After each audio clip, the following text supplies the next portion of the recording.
So this is the locker room for the boys. You can come in. Hi, how are you doing? Leandro, nice to meet you. So yeah, this is the locker room for the boys. We're hoping that there's going to be renovations, hopefully in the next 18 months. But so they'll come in the mornings and then they'll go in there. And I'll show you upstairs in a little bit, but we can look at the field. Nice grass. It is very well maintained. So the we have, I don't know how familiar you are with the professional teams in the level. So MLS is the most competitive, and they have USL Championship, and then USL League One, and then obviously USL League Two. But a USL Championship team plays here. You play here? They play their home games here. Wow. So they do really well to it's closed, but they do well to keep it maintained, and you've enjoyed your experience in America. That's a great experience, yes, for sure. Very different than being in Brazil. Huh? Everything's so different, but I learned so much.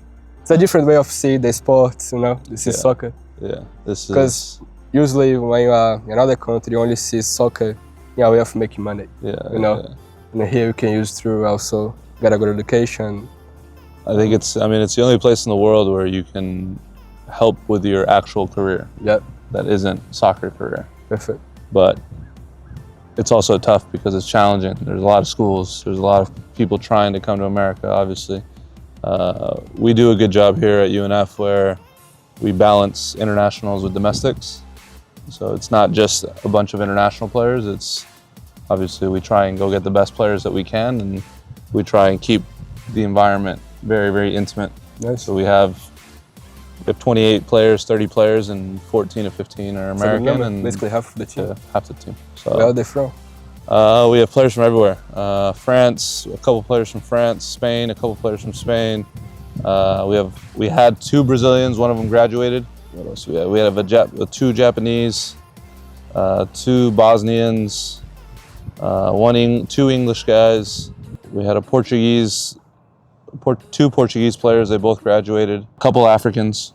So like just trying to find players all over the world that want to come to America. I mean, you see it here, it's incredible. It's pretty nice. Pretty nice. So it's finding a little bit of what we need, and obviously I think the city, and we can go upstairs.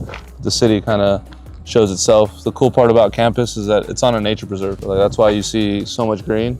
Is that it's really intimate that's why we probably got a little lost coming in, because there's so much vegetation and so green, compared to other schools where it's very like a big building and that's it, and maybe some athletics and stuff. So you can see we have beach volleyball, softball, tennis, swimming, baseball's on that other side, that's Harmon Stadium, and then we have the basketball arena, which is over there. Nice. So like it's pretty cool. You saw how it's kind of set up. So north of that street that you parked on, this is all athletics. South of that street is like the classrooms, and then you go to another street and it's basically all the housing.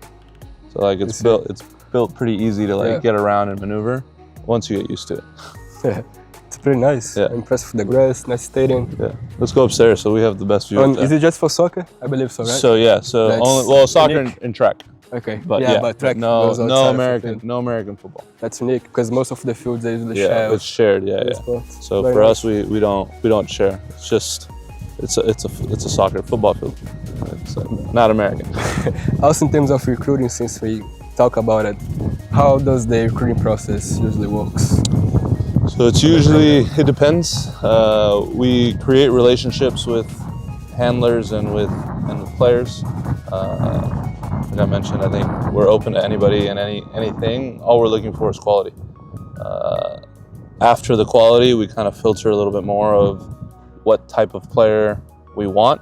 And then Marlon just got promoted. He's our new head coach. His philosophy is similar to Jamie, who was our previous head coach, which is football-based, attacking-based. Nice. So our profiles are usually more technical, soccer intelligence, soccer brain, obviously with athleticism and other things involved, but it's been a process, getting used to what he wants and what he wants the team to look like, but I think it'll be a very smooth transition for Marlon and obviously the staff. We just want the best players. the relationship ends up being that. I mean, you experienced it personally. You build probably the greatest friends of your life in college. So it's like best memories. Yeah, and it's finding. It's interesting. I had everyone over for a barbecue, and they met my family and stuff. I'm from Arizona, so they were here for the weekend, and it was cool just to see everyone interact. Different languages, different places from all over the world, but it's the same culture, right? Yeah. So it's everyone's family, and the locker room is sacred, and as long as you mesh in with the group and the culture that we're trying to bring, I think that's kind of what we're looking for. Obviously, we're looking for the best footballers, but you also need to be a good person. So we haven't had any issues with any type of personalities, we can say. We know Brazilians are intense. It's finding the balance of the intensity, but the same thing. We had an Argentine that was very intense and very, he was a competitor, but he honed it in a positive way, and it helped us win. Nice, So. good. And specifically about the goalkeeper, since you are assistant coach, but also focus on the goalkeepers, what aspects you like on the keeper? I think one job, right? Keep the ball out of the goal. I think some people forget about that being the most important part of that profile. For us, I think it's a balance of everything. We currently have 4 goalkeepers on the roster, and it's interesting because all 4 are very different. One's tall and lengthy, the other one isn't as tall, but very technical. One's a little bit wider, good on crosses, good presence. The other one does incredible at shot stopping. He's not as big, but he does incredible shot stopping and stuff. But I think it's all a personal preference. I think we nurture a little bit of what we want to do, which is we do try to build. We want an intelligent goalkeeper that can be technical and play with their feet. But more importantly, we want a goalkeeper that doesn't get scored on. So it's finding the balance of what does that look like? Who does that person really, right? I used to watch Dida. I don't know if Dida could probably play in today's game but he could, if that makes sense. He's not Ederson, but he's a very, very good goalkeeper.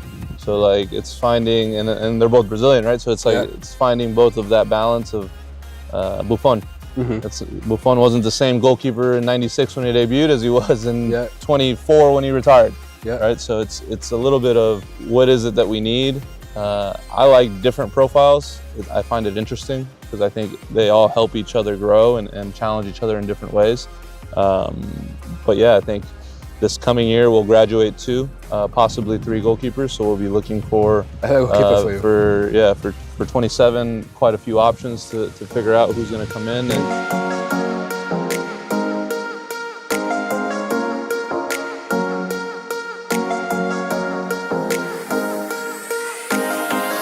And that's the thing. So the company that I work with, My Angels, it's the first one in South America which specialized placing soccer players in high school. In high schools. And the idea is to make a life project. Right.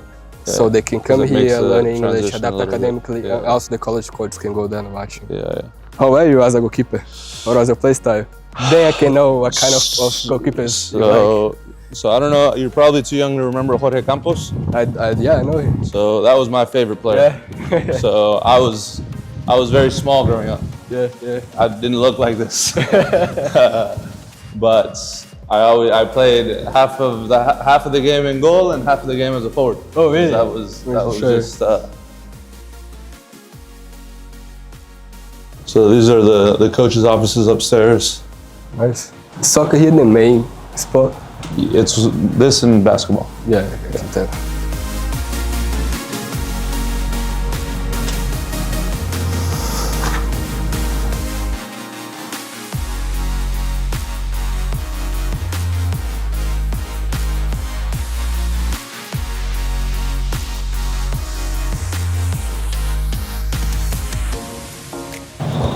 So we use this as our video room.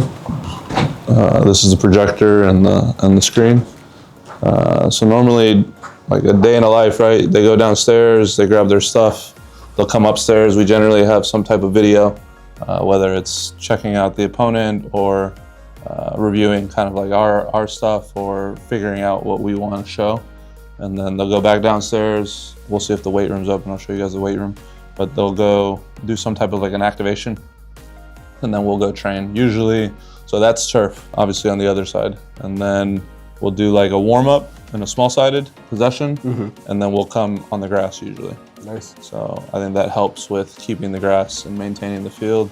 The goalkeepers, that's my area over there. So over there. Yeah, we go to the corner where we get sent. But yeah, I mean, it's usually to me, this is the best view on campus. Obviously, you get to see the field, you get to see everything around, and then. Does any coach stays here during the game? We have. So last year we had our volunteer used to come up for the first 15 minutes. The view is perfect. Yeah. So we have all the technology. So we have huddle up that's connected to the building. Yeah. So I'm usually watching the huddle on the sideline. The coach is watching from up here for like 10 or 15, figuring out what the other team is doing, and then he'll come down and give us his thoughts and stuff. But yeah, it's not a bad place to play. Not at all. Last year was very good, right? So we turned the program around. When we first got here, they weren't very good. So Jamie, it's a short time. Yeah, so 2 years. So Jamie came here as a first-time head coach from UCF. I think he was a coach at UCF, yes. Yeah, so he was an assistant at UCF for 6 years, and then came here, got the job. He hired me and another assistant. The assistant left after 6 months because he got a head coaching job. So he went to Fairleigh Dickinson as the head coach. Dixon, and then, I played for Gatsby College. We are rivals. Yeah. It's like 20 minutes away from each other. So once he left, then Marlon came in. So then that was our staff, our first fall. We made obviously quite a few changes. We kept most of the team though. I think we kept 20 out of the 30 players that were here. And then we went and found 10 more. We had a tough beginning of that year, I think for a lot of reasons. One, quality of player, two, system change and all of that stuff.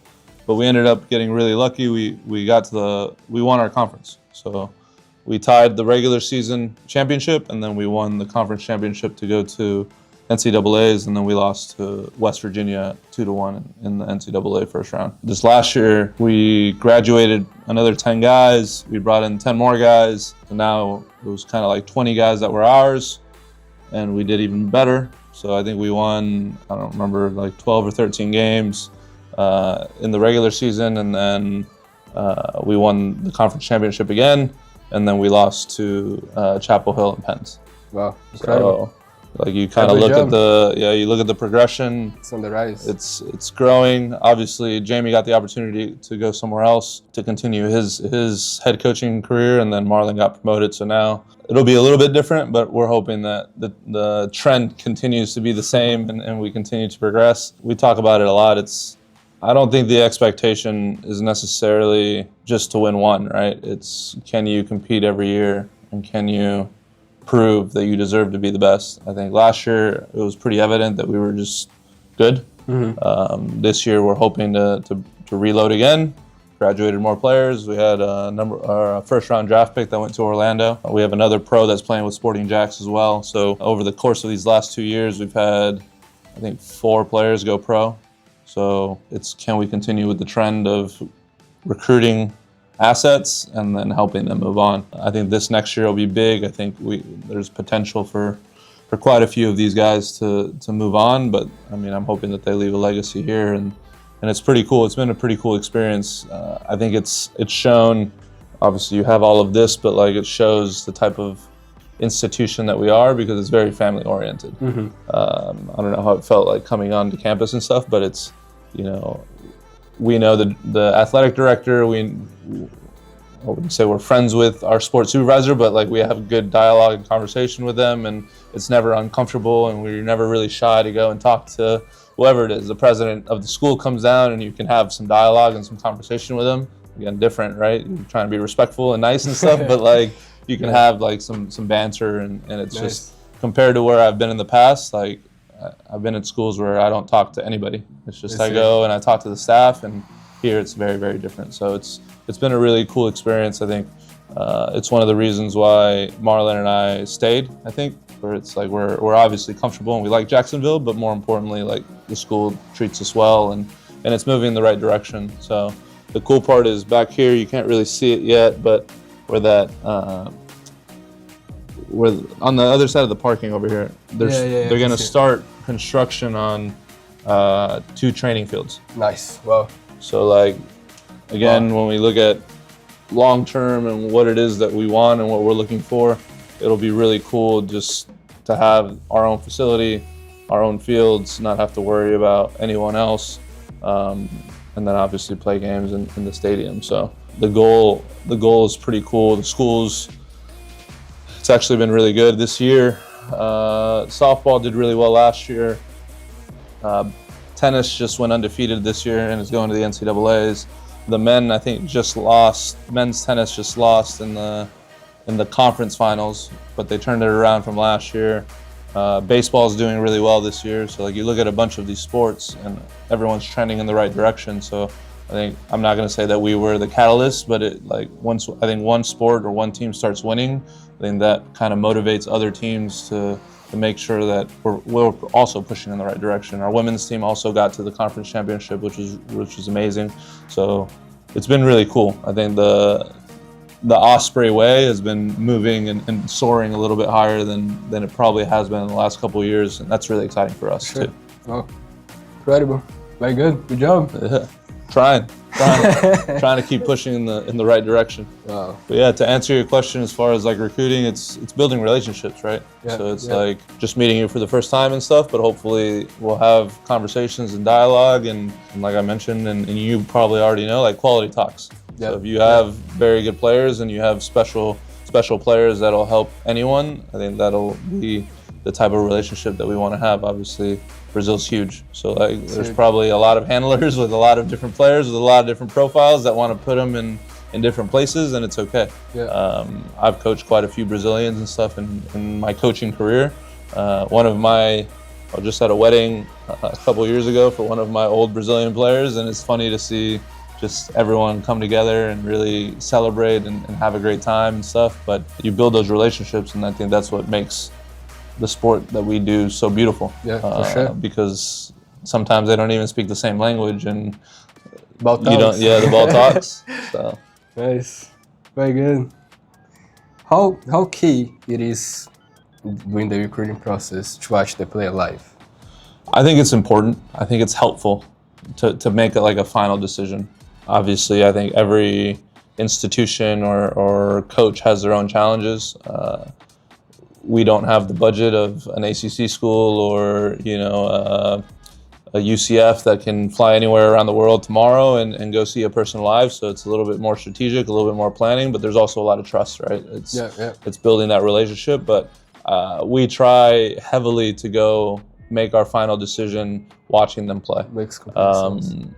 I think it can also backfire, right? Where you go watch them play and it's not what you expected, and the decision is, hey, you know what, we're going to go in a different direction. But usually we're pretty diligent of watching a couple of games, watching obviously highlight videos and stuff, but going through the process of really investigating who they are. Their character is important. Like, how are they as a person? How are they as a teammate? And then we make the decision to go. And the same thing, I haven't had the chance to go to Brazil yet, but I'd like to go. I'd like to go and explore and kind of go see how the world is different down there. But we travel everywhere. I was in Chile, Argentina last year. We go to Spain every year. We go to France every year. I have to go to Japan this year. I was in Uganda, Africa. I was in Qatar. The other coaches went to England, Germany, Canada. So as far as limitation, I was in Serbia. So like, as far as, again, planning, but like we're trying to go to the places where we can make decisions, and then obviously trying to make sure that they can get into the institution, right? That shows how competitive it is. Very much so. And usually, there are showcases and stuff, so you're there with other coaches, but we try and find new relationships and build different types of connections with other people so that we can, it's hard, right? You're trying to find diamonds in the rough, but everyone's trying to find diamonds in the rough. So it's trying to figure out where those diamonds are and who those people know how to find them. So would you say that it's easier for you to watch a player when he's younger, playing for a top high school, for a good club, than going away? I'd say yes and no. Like, we go to the MLS events, right? The ones here locally, we go to ECNL events. We try and go to all of the high level competitions. Usually, as we're talking now, I probably have 10 emails that just came in for players that want to come here, right? I think there's two things that stand out. It's one, we've won, which is important, but two, who doesn't want to be in Florida? Yeah. Right. So Yeah. like finding options for us at UNF isn't necessarily the challenge. The challenge is finding the right options to make sure that one, they fit everything that we're looking for, two, that it makes sense, and then three, like, is it financially suitable? Right. And as you probably know, like, it's a really hard question in the recruiting process to ask what's your budget. Right. And some people are very naive to think that, hey, I'm going to go to UNF and I'm going to not have to pay anything. And there are some players that that's the case, and most of the team is not the case. Yeah, yeah. Right. So it's finding those That's a common options. mistake. Yeah, it's People think just because being they realistic. play well, that's enough to get in. Correct. Yeah. And it's being realistic and having understanding, and really in any type of recruiting process, and I say this a lot to the parents, is you need to have an honest conversation with your child, whether it's a boy or a girl going to college, of like, this is what we can help you with, and you need to figure out the rest. Yeah. And we are affordable. It's not too expensive to come here in comparison to other schools. I had a friend that went to Wake Forest. Wake Forest is $80,000 a year. Yeah. We are not. So like, but you're paying for Wake Forest, right? So like, there's a lot of things that go into that. But here we cost around 17 to 20,000 for everything. Everything? For Including everything. housing Housing and food. Wow. Yeah. So like, you look at that aspect, it's, you know, it's typical for a Florida State school to be around that realm. So Does it count for international students? So we try and find ways to help with that.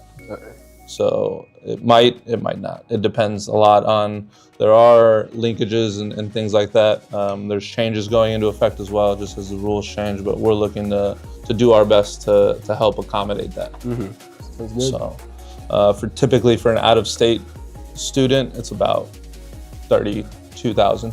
Okay. So probably a little less than half, but Compared to other schools. compared to other schools, affordable. it's still, yeah. Yeah. So we have our own rivals in Jacksonville, and I think they're more than that. So like, it's finding, you know, and it's not throwing shade, it's just the reality of like, we're just in a different game, right? But yeah, it's trying to find those opportunities for players, and I'm assuming similar to you, if it wasn't for football, I wouldn't have gotten a college education myself. never, So yeah. like, I didn't go Division I. I'm coaching Division I. I was never a Division I player. I went junior college to NAIA, and that's how I ended up graduating. So I talk a lot about pathways, and it's okay. It's okay to not think that you're going to be a Division I athlete and still be successful. Just like you've probably seen Division II, Division III, and NAIAs and junior college players that go pro that, you know, didn't have their typical type of experience in college. And how early on the process you start to look for players? Junior, sophomore year? So NCAA-wise, we have to wait until the summer of their junior year, and that's for the rules. But we always have like a depth chart, right, of key players of interest. It's tough because, as we all know, like, there's a huge difference between a freshman in high school and a junior in high school. Yeah. Physically, emotionally, mentally, and football-wise, right? You hope that their trajectory stays the same if they're a baller their freshman year, but it can always change. So generally, I would say right around that U16 age group is where we start keeping an eye, and then we start making Junior year? right before their junior year typically. And then we invite a lot of kids to camp, especially if they're local and here in Florida. We have our own ID camps where we've done really, really well, keeping kids like on that depth chart and inviting them in person to see how they do. We've signed, going on to my third year here, we've had 6 ID camps, and out of those 6 ID camps, we've signed 7 players from ID camps. Nice. So we try and get them here. They play against our guys too, and we try, you know, to make sure that we see them and we go through that process. I think it's difficult when you think you're better than you are when you come to that type of event where you have high-level players in different ages that help really make it difficult for you. Obviously, it's always hard, right? But the cool part for us is we bring coaches from other schools, so it makes it a little bit easier that maybe if you're not for us, maybe you are for a D2 like Flagler, or Eastern Florida came a lot, Daytona State Junior College came a lot, and we have a really good relationship with a bunch of the schools. So it's always, you know who you know and who you can kind of communicate with to help. and then making a decision on does that person fit, what it is that we're trying to build.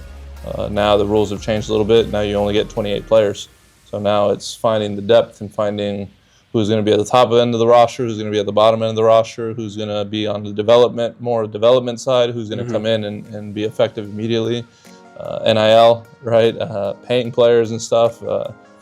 We're in a tough situation where our institution doesn't really have much to give in that aspect of it. So we try and prove other ways to help us success, to help be successful, right?